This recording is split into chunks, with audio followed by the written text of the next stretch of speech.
In the world of sports gambling, one type of wager dominates: the point spread, a sliding scale that allows betting on favorites to be more profitable and betting on the underdogs to be less of a losing game. Betting against the spread is an art, and it can be very fickle. Bookmakers employ the smartest analytical minds in the world in order to take advantage of trends, inside information, and the average bettor's lack of discipline. In other words, sportsbooks are really good at making you lose money. But sometimes the square bets win.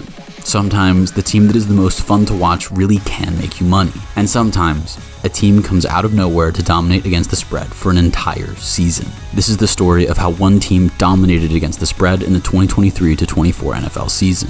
The 2023-24 NFL season was the most gambled on sports season in history. It was reported by the AP that more than 13.7 million people signed up for sports betting accounts during the season, breaking records that had been set just the year before. And with this huge gambling season came increasingly popular trends and more public results. Before we can get to the absolute best team against the spread in 2023 though, let's look at the teams that came close and what they did so well, and maybe we'll be able to identify what makes a team good against the spread as we look ahead to the next NFL season. Tied for third were the Tampa Bay Buccaneers and the Baltimore Ravens, who were both 12-7 against the spread last season. Despite the similar results, the teams performed well against the spread for very different reasons. The Bucs saw a lot of wins against the spread because no one believed in them. With a presumably washed Baker Mayfield and an aging defense, not to mention Todd Bowles as coach, Tampa Bay had the fourth worst odds to win the Super Bowl and were among the favorites to earn the number 1 overall pick in the recent 2024 draft. Needless to say, they were proven wrong. Veteran leadership from faces like Baker, Mike Evans, and Levante David helped the Bucs hang in and even win a ton of games that they seemed to have no business competing in. The Bucs were underdogs in 13 games last season and ended up winning 8 of them. They were also 500 against the spread in games when they were the favorites. The team vastly overperformed public expectations and won devoted bettors a good chunk of money. On the other side are the Baltimore Ravens, who were riding high to start the season. Lamar Jackson on a new contract, a revitalized receiving core, and a talented coaching staff who showed good synergy with the roster. Despite some injuries, these traits helped the Ravens dominate against the class of the league, winning 11 of their 16 games, including 2 postseason games against teams who finished the season with winning records. In addition, 3 of their losses came to division rivals, which are nightmare games to bet on anyways. This domination made them favorites in all but 3 of their 19 games, and they continued to win behind a high-powered offense and the best scoring defense in the league. This meant that in their 14 total wins, Baltimore covered the spread 12 times and by an average of 13.5 points, and that's rounding down. The downside to this came in the losses though, as the Ravens' constant state as favorites meant that their 5 team losses were automatic spread losses. Nonetheless, if the Ravens were winning, they were going to cover.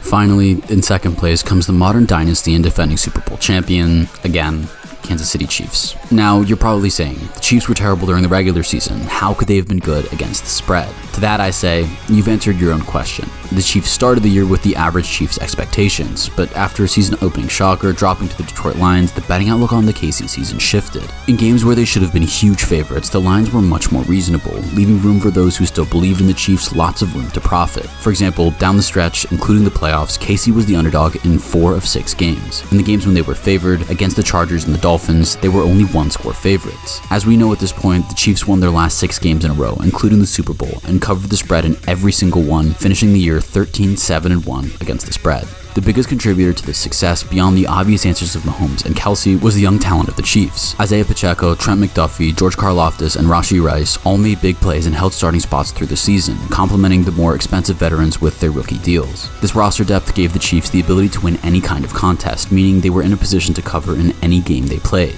So let's go over what we've learned. The Buccaneers taught us to look for veteran-led teams who most people are looking down on. The Ravens showed us that being a heavy favorite can hurt you and to look for teams that blow out opponents and wins. And the Chiefs showed us to pay closer attention to the core of a team than any individual result, while also searching for young talent that sportsbooks won't predict to break out. All of these are solid tenets of sound gambling, and surprise, surprise, the team that bested all of the others against the spread last year exhibited all of these traits. And if you watched the key storylines of last season, you probably already know who it is. The 2023 Detroit Lions were at a crossroads, but not like other teams. They didn't have a bunch of roster questions or a rookie head coach. Their division wasn't full of powerhouses. Their only enemy was the dark cloud that hung over their franchise. Coming off their first winning season since 2017, in which they spoiled Aaron Rodgers' last season as a Packer and established Dan Campbell as a solid head coach, the Lions were either going to take the next step towards being a contender, or they were going to fade back into the mediocrity their franchise had endured for decades. Luckily for those of us who love a good underdog story as much as we love football, Detroit finally got their moment in the sun.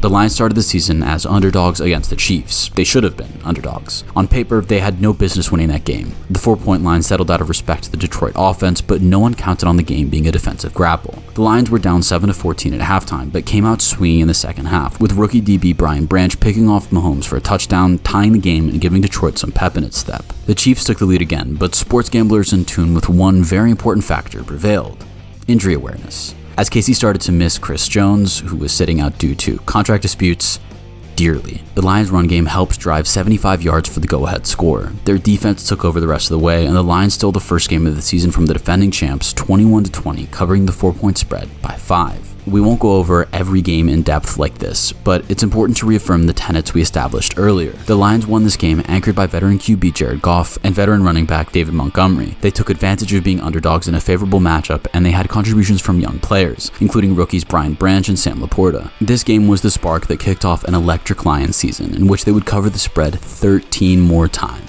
But how did the Lions do so well against the spread in 2023? Because they opened the season with 5 covers in 6 games, covering by an average of more than 9 points, so they were winning and winning handily. On the field, they had 4 wins in a row by 14 points or more. The special thing about this stretch, though, is they weren't doing it because of any individual excellence. Jared Goff was playing well, but wasn't anywhere near the MVP conversation despite the 5-1 start. The same was true for skill players, with Amon-Ra St. Brown and Aiden Hutchinson getting love. Hutch was even in 4th for Defensive Player of the Year odds for a week, but none of them were in serious contention according to those same odds. The entire team was contributing to winning, including the rookies I mentioned earlier and Coach Dan Campbell and his staff, who were the actual awards contenders from the franchise. The team was clicking, and even after a loss to Baltimore, the Lions were building momentum. In November, though, the momentum came to a screeching halt, and the season almost fell out of Detroit's control. The skid of the season occurred the week before Thanksgiving in a game against the Chicago Bears in which the Lions were 8-point home favorites. Despite an obvious talent advantage and the benefit of literal home turf, Detroit couldn't take control. Chicago took the lead 3 separate times through the first 3 quarters, and bettors were forgetting about covering and just wondering if the Lions could win the game at all after falling down 12 with 4 minutes to play. Some form of Motor City magic came into play, and the Lions pulled out the win with 2 touchdowns in the last 3 minutes, but even a game-ending safety forced by Aiden Hutchinson couldn't get them back past the 8-point line. This scary result didn't dissuade bettors from getting the Thanksgiving line against Green Bay the next week to 8.5 in Detroit's favor. Now, we all know, in retrospect, that line was ridiculous, as the Packers would demonstrate a real threat level through the rest of the season. But many were shocked when the Lions got punched in the mouth, giving up 20 points in the first quarter. This time, there was no grand comeback, and Detroit lost by 7, a 15.5 loss against the spread. This caused a lot of the public to have doubts in the Lions, and their lines started falling quickly. I'll talk more about it later, but they also lost by 15 to a Chicago Bears team they were favored against by 3. The skid lasted about a month, but I will argue that the rest of the Lions season wouldn't have been so successful or profitable without it. Now, for those of you who have been connecting the dots, you may notice that the bad stretch for the Lions looked very similar to one of the downfalls that the Chiefs and Ravens bettors found in 2023, as we discussed before. The Lions were overperforming, and they were doing it consistently, making them slightly overrated as a now public betting darling. After week 1 against the Chiefs, Detroit was favored in all but 2 of their regular season matchups. And after their 7-2 start, they were in a perfect position to be upset, being more than a touchdown favorite against 2 division rivals in 4 days. Those rough losses caused bettors to be more cautious around the team, bringing more square bets to their opponents. The team was the same, actually healthier, but the casual gamblers were scared away. For the rest of the season, following the loss to Chicago in Week 14, the Lions were never favored by a full touchdown and covered 6 of their last 7 spreads, with all but 1 coverages being by more than a field goal, meaning the covers were secure. All told, the Lions finally crossed over to the realm of true contenders and gave the NFC champion 49ers fits down to the final bell in the championship game, losing by 3, but still covering as heavy underdogs. Before we draw conclusions, I want to quickly peek at what happened in the bad beat games the Lions put out, namely their Week 2 loss to Seattle and the 32-point blowout loss to the Ravens. What went wrong, and should we have seen the stay away spot? Against the Seahawks, Detroit was covering through 3 quarters, nearly collapsed, then forced overtime. In OT, a 4.5-point spread is easily covered. It just so happens that the Seahawks won the coin toss and marched down the field to score. When looking at bad breaks, this is the worst case scenario, and shouldn't take anything away from the success Detroit saw. The same is true against the Ravens in Week 7, when the Lions were 3-point underdogs. This was early in the season, so Baltimore hadn't established itself as an absolute wagon yet. Yes, shrewd gamblers would have noted that nearly the entire Ravens roster was healthy going into the game, while the Lions were missing David Montgomery and starting guard Jonah Jackson. This was recognizable as a stay-away spot, but with most pundits in the media calling for an upset, I couldn't blame anyone for betting the Lions here. If you're trying to be responsible and disciplined in sports betting, you have to understand that breaks like these happen, and they shouldn't dissuade you from betting on teams you have good reason to believe in. The good news, even if you lost money on both of those games, if you rode the Lions train, you profited all year long. Now obviously this kind of covering is rare and nearly impossible to predict, but we can certainly try. The Detroit Lions filled every criteria we established at the beginning of the video and became an unparalleled behemoth against the spread. 1. Veteran QB and support. Their veteran leadership from Jared Goff and the well-seasoned offensive line allowed them to stay in most games, even mounting multiple comebacks throughout the year against top-flight teams. 2. Well-rounded. The entire team contributed to winning, with 4 All-Pro selections and 17 Pro Bowl nods, including special teamer Jalen Reeves-Maybin. 3.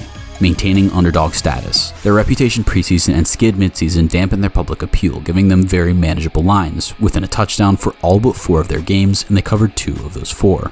4. Young talent. Breakout watch. They had major contributions from young players with Pro Bowl seasons from rookies Jahmyr Gibbs and Sam Laporta, as well as second-year Aiden Hutchinson. So, as we reflect on the gambling magic of the gritty 2023 Lions, what team do you think meets my criteria? Let me know in the comments below. Right now, with the 2024 season still a few months out, it's too early to lock in, but I like the look of the Arizona Cardinals. Kyler showed a more disciplined playstyle down the stretch that I really liked. The general public is going to be betting against them pretty heavily after they had the 4th worst record in the league last year, so value should be high, and I really love their draft and free agency. Too early to say if I think the team is well-rounded enough to perform well once spreads come back in their favor, but I like the trajectory they're on. Let me know what you think, and I'll see you in the next one.